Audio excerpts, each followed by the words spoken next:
구독과 좋아요, 알림 설정 부탁드립니다. 야담도사와 함께 이야기 시작하겠습니다. 연생원에게는 스라 두 아들을 두었다. 그중 흥부는 심성이 고왔으나 놀부는 성정이 포악하고 욕심이 많았다. 탐욕스러운 놀부는 부친이 죽자 흥부를 내쫓았고 그는 부인, 아이들과 함께 버려진 폐가에 들어가 살았다. 흥부는 식솔들을 먹여 살리기 위해 밤낮 없이 일을 했지만 자식이 워낙 많아 끼니를 챙길 여유조차 부족했다. 어느 날 참다 못한 아내가 말했다.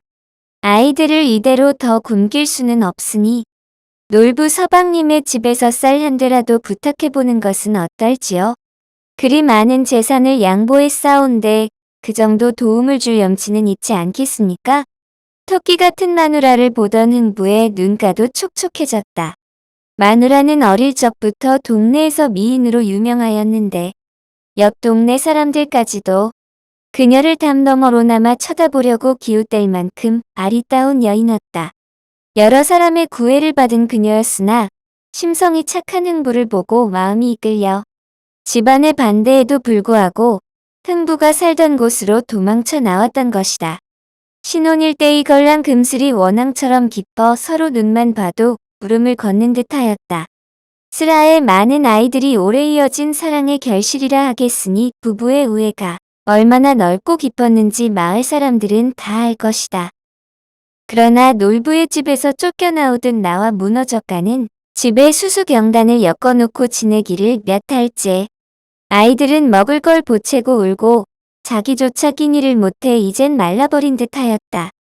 세상 물정 모르는 듯 사람들에게 다 퍼주고 인심 좋은 흥부에게 반한 그녀지만 형님께 말 한마디 항변도 못해 쫓겨나 이게 다 무슨 지질이 고생이란 말인가. 아침부터 밤까지 삭질이란 삭질을 다 하여도 흉작이라 쌀은 또 얼마나 귀하며 10세 딸린 아이들 겨우 풀칠이나마 시키고 밤에는 우는 갓난배기 재우느라 잠 한숨을 못 자니 문득 낭군의 바보 같은 성정이 미워지는지라. 흥부도 계속되는 삭질로 지쳐감에 그 빛나던 눈빛도 동태 눈깔 같을 지경이었다. 그 생각에 미치자 며칠간 토라진 표정에 매일같이 찌어대던 방아소리도 그 종적을 감추었다. 허나 일이 토라진다고 밥이 나오리 쌀이 나오리. 문득 서방댁도 최소 종지만한 염치는 있겠다 싶어 어렵사리 말을 꺼낸 것이다. 자신을 내쫓다시피 한 형님에게 쌀 한 대를 얻어오라니 사내의 마음이 아프리란 것을 아녀자라고 모를까? 알겠소, 부인. 내일 한번 형님의 집에 갔다 오겠소. 내 반드시 당신과 아이들을 배불리 먹이겠다 약속하리다. 흥부의 그 대답은 꾸밈이 없이 정직하고 고든 심지가 느껴지는 어조였다. 대체 무슨 수로 이 많은 아이들을 배불리 먹일 수 있겠냐마는 왠지 그 목소리를 듣자 아무 의심 없이 믿고 싶어졌다. 사람들은 세상 물정통 모르는 미련이라 여기지만 아내인 자신은 알고 있었다. 흥부는 내 의외가 한번 뱉은 말은 책임을 지는 이라는 것을. 여보 조금만 참으시오. 지금껏 고생시켜 내 마음이 늘 불편했소. 내 반드시 수를 써서 남은 인생 호강시켜드리리다. 흥부는 굳건한 태도로 말을 내뱉으면서도 피폐해진 아내의 얼굴을 보자 미어졌다. 여전히 아리따운 그녀였으나 흥부를 따라 고생을 하며 피부는 빛을 잃고 입술은 부르튼 것이다. 누구보다 호강시켜주겠노라 다짐하며 혼례를 올렸지만 고생만 시켰다는 생각에 흥부의 마음은 찢어질 듯했다. 그 말을 하며 아내의 등에 손을 두르자 아내는 이내 온몸의 힘을 빼고 낭군의 품에 빠져들었다. 전적으로 그를 믿겠다는 무한한 신뢰와 사랑이었다. 흥부는 새초롬한 앵두 같은 아내의 입술에 입을 맞췄다. 그날 밤엔 사라졌다던 꾀꼬리 울음이 온 산 가득 울렸더랜다. 날이 밝자마자 흥부는 나갈 채비를 했다. 형님이 사는 옆 마을엔 한시지는 걸려 점심에야 도착할 듯 하였다. 1년 만에 방문한 형님 댁의 모습은 이전과 꽤나 달랐다. 물려받은 재산을 크게 불려 대문도 다시 지은 모양이다. 떨리는 가슴을 부여잡고 흥부가 목청껏 소리를 내었다. 이리 오시오. 흥부가 왔소. 들어오너라. 대문을 뚫고 여성의 끈적한 목소리가 울렸다. 돌쇠가 문을 열고 마중 나올 줄 알았던 흥부는 당황하며 안으로 들어갔다. 도련님께선 여기 어쩐 일이시오? 상공께선 마당쇠와 출타하여 나밖에 없으니 용건을 말하면 내 전달하겠소. 대청마루 한가운데 옆으로 두어 턱을 괴고 있는 그녀는 다름이 아닌 놀부 형님의 아내 흥부의 형수님이었다. 형수님은 쇠락한 명문의 교수로 본디 뼈대가 있는 가문의 출신이었는데 성정이 놀부와 같이 탐욕스럽고 포악해 죽이 척척 맞으니 가히 천생연분이었다. 오랜만에 뵌 형수님은 신수가 혼해져 손끝엔 물이 오르고 피부는 반짝거렸다. 고혹스런 매력을 풍기는 끈적한 눈매, 포동하고 붉은 입술과 흑단 같은 머릿결. 주인의 욕심 많은 성격을 닮아 무식하리만치 튀어나온 두 개의 봉우리는 저고리를 뚫고 나올 기세였고 폭이 큰 치마로도 그 위세가 가려지지 않는 볼기 작은 항아리 같은 자태를 뽐냈다. 몸에서 풍기는 신묘한 향기가 봄 바람을 타고 흥부의 코를 간지럽혔다. 그녀의 매력에 정신 못 차리던 흥부는 겨우 마음을 가다듬고 입을 열었다. 다름이 아니라 저희 가족이 굶주려 곡식이라도 한데 얻고자 왔습니다. 간곡한 마음에 흥부는 절하는 것처럼 무릎 꿇은 채 슬픈 사연을 말했다. 허나 그 말을 들은 형수는 깔깔 웃어 미성 가득한 조소로 앞 마당을 채웠다. 도련님, 아실지 모르나 저희도 요즘 형편이 넉넉찮아 그럴 여유가 없소. 더군다나 올해는 흉작이라 저희도 특별한 날에나 흰 밥을 먹는 처지이거늘 매몰찬 조롱에 기가 죽었지만 흥부는 다시 한번 도움을 청했다. 허면 남는 볼이나 귀리라도 한 줌 받을 수 있사온지요.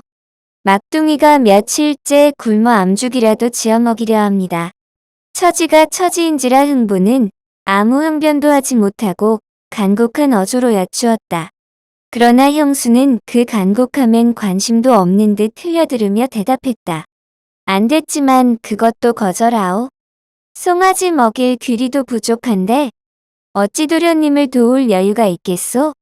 우리도 빠듯하니 도움을 청하려거든 잘 사는 부잣집에나 가서 동냥하던지 길거리에서 걸식을 하시던지 알아서 하시오.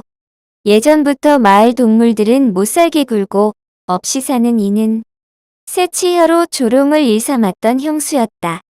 그 성정은 어디 가지 않아 도움을 청하러 온 도련님조차 그녀에겐 한낱 놀림거리에 불과했던 것이다.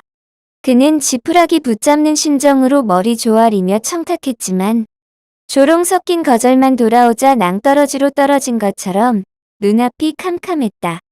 마음엔 비참함만이 가득했으나 어찌하겠는가.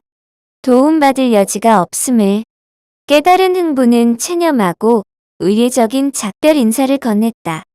형수님, 형님 댁 사정을 채 알지 못하고 염치 없는 부탁만 하여 이흥부 본의 아니게 누를 끼쳤습니다.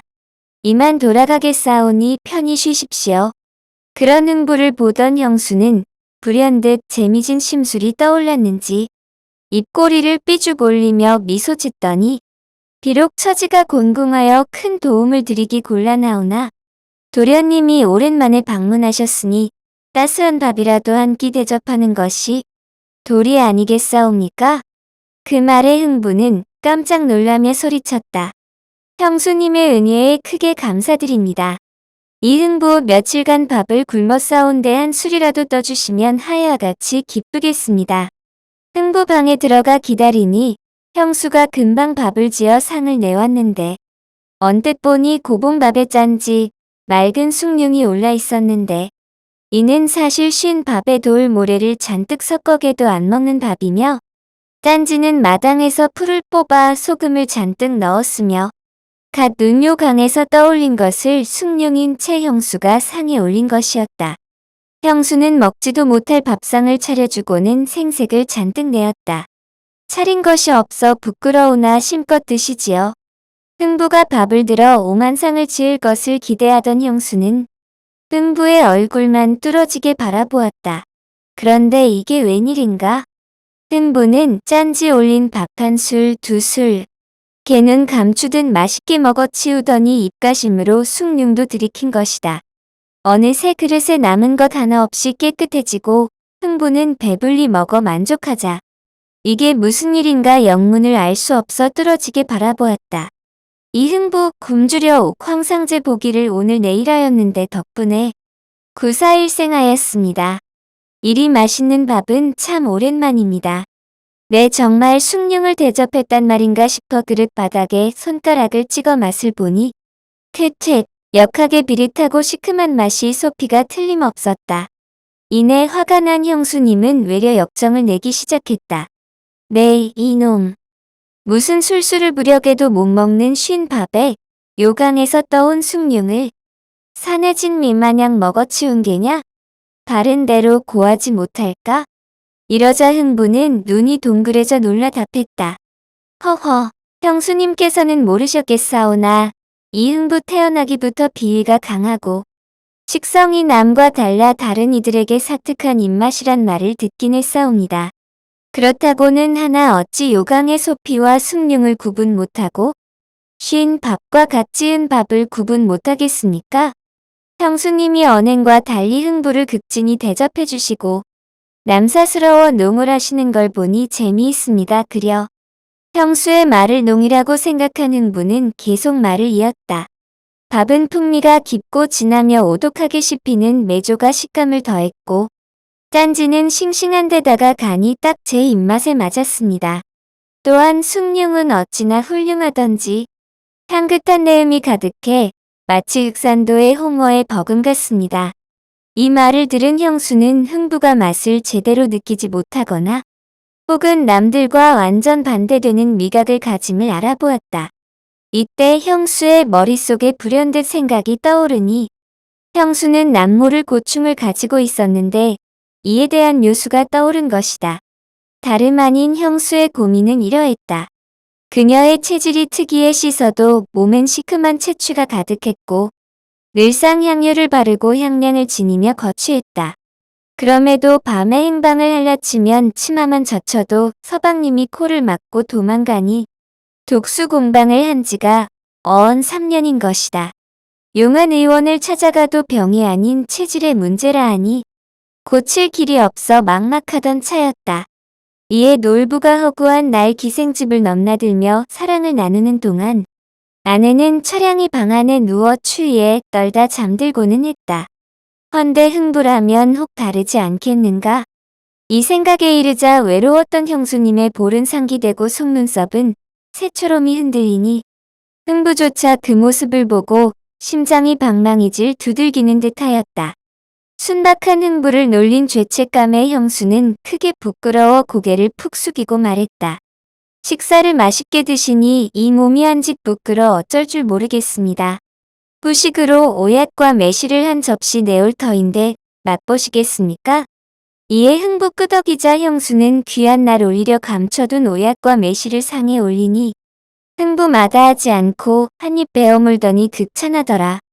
이에 감격한 형수가 흥부를 안으니 그제야 따뜻한 품에 안겨 그간의 비애가 눈 녹듯 사라지더라.